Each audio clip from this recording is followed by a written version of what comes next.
अस्सलाम वालेकुम जी। आज हमारे पास लेक्चर नंबर 90 स्टार्ट है और मॉड्यूल नंबर 34 जिसमें हम डेरिवेटिव्स को डिस्कस करेंगे। इससे पहले हमने लिमिट्स को चेक किया कि लिमिट्स किसी फंक्शन के ऊपर कैसे अप्लाई होती हैं। यहाँ पे अब डेरिवेटिव्स है। Now we are going to start discussion on derivatives of complex number. The word derivative is not new. Derivative वही चीज़ यहाँ पर लिखी हुई है कि डेरिवेटिव्स हम ऑलरेडी पढ़ के आ चुके हैं कि डेरिवेटिव क्या चीज़ होती है। जैसे कि हम डिस्प्लेसमेंट के ऊपर डेरिवेटिव अप्लाई करते हैं तो हमारे पास वेलोसिटी देता है। वेलोसिटी के ऊपर जब डेरिवेटिव अप्लाई करते हैं तो हमें एक्सेलरेशन देता है। इस तरह की बहुत और सी हमारे पास एग्जाम है। तो यहाँ पर हमारे पास क्वेश्चन है, does the derivative of complex function make sense? How derivative is defined? What does derivative represent? Different between real and complex derivative. तो इन क्वेश्चन का आंसर हम इस मॉड्यूल में देखेंगे और नेक्स्ट मॉड्यूल में हम इसको डेरिवेटिव को अप्लाई करेंगे। यहाँ पे हमारे पास है डेरिवेटिव ऑफ रियल फंक्शन। ये रियल फंक्शन की जो हमारे पास डेरिवेटिव होता है उसकी सिंपल सी ये फॉर्म लिखी हुई है, ठीक है। इसको देख के आपने घबराना नहीं है, ये वही फॉर्म है जो हम डेरिवेटिव की एक्चुअल फॉर्म होती है। हम डेरिवेटिव अप्लाई जब करते हैं तो हम एक और सेंस में अप्लाई करते हैं, वो हम d/dx अप्लाई कर देते हैं, लेकिन एक्चुअल उसकी डेफिनेशन यही बन रही होती है कि derivative f dash of x not का हम डेरिवेटिव ही लिखते हैं, ठीक है। ये इक्वल होता है d/dx के। तो ये हमारे पास limit x approach x not f of x minus f of x not divided by x minus x not, ये डेरिवेटिव की एक्चुअल फॉर्म होती है। यहाँ पे हमारा अगर हम डेल एक्सपोर्ट कर दें x माइनस x नॉट की जगह और x approaches to x nought की जगह हम डेल x अप्रोचेज टू अब 0 हो जाएगा, तो अब ये वाली डेफिनेशन हमारे पास बन जाएगी। डेरिवेटिव हमारे पास एक्चुअली होता क्या चीज़ है, ये हमारे पास एक कर्व है, सॉरी कर्व सही नहीं बनी, ये वाली हमारे पास कुछ कर्व बनी हुई है, ठीक है। ये वाली ब्लैक सी है, ठीक है।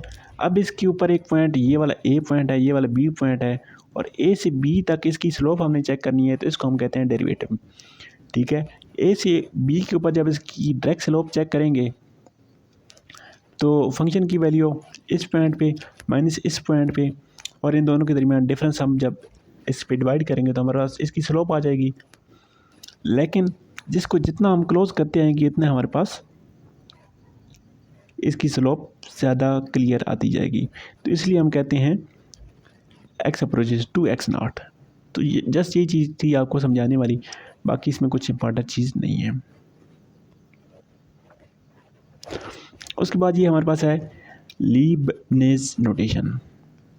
तो यहाँ पे ये क्या कह रहा है, अगर हम ओमेगा लिखते हैं f ऑफ z की इक्वल और डेल ओमेगा हमारे पास हो जाएगा f of z minus f of z nought, तो हम del omega by d z कर सकते हैं, ठीक है। जैसे हम लिखते थे d/dz, तो यहाँ पे अगर ओमेगा का डेरिवेटिव निकालना है तो हम लिख सकते हैं d ओमेगा बाई dz।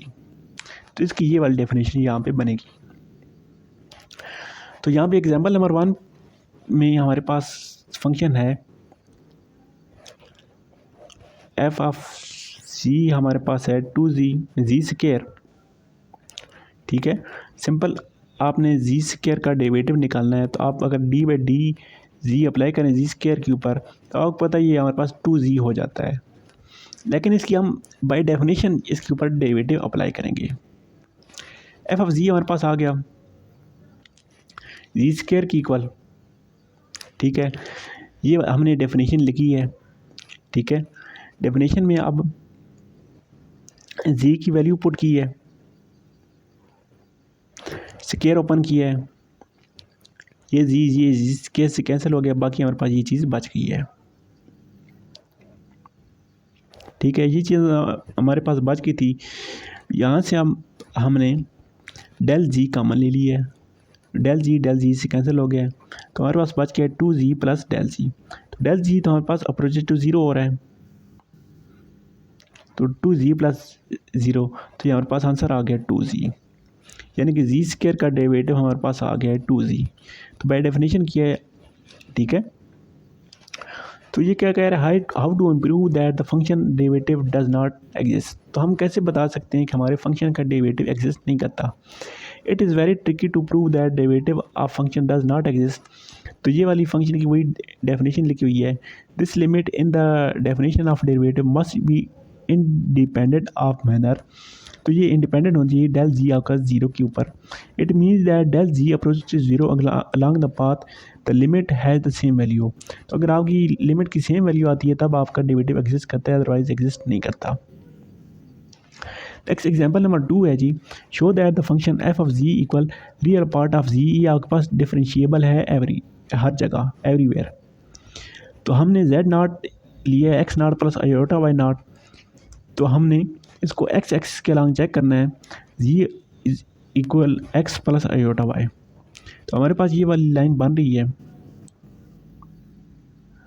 तो इसे हमने चेक करना है कि ये यहाँ पे ये डिफरेंशिएबल है या नहीं। सिंपल डेरिवेटिव की हमने डेफिनेशन लिखी है, ठीक है। एफ ऑफ जी की जगह हमने x plus iota y not लिखा है। X plus iota y not क्यों लिखा है, क्योंकि हमारे पास ये रियल जी के ऊपर थी। जब रियल जी के ऊपर थी तो हमारे पास इसका इमेजनरी पार्ट तो कांस्टेंट था, तो इसलिए कांस्टेंट को हमने वाई नॉट लिख लिया है, और एक्स हमारे पास वेरिएबल है, तो x plus iota y not लिखा है जी की जगह, ठीक है।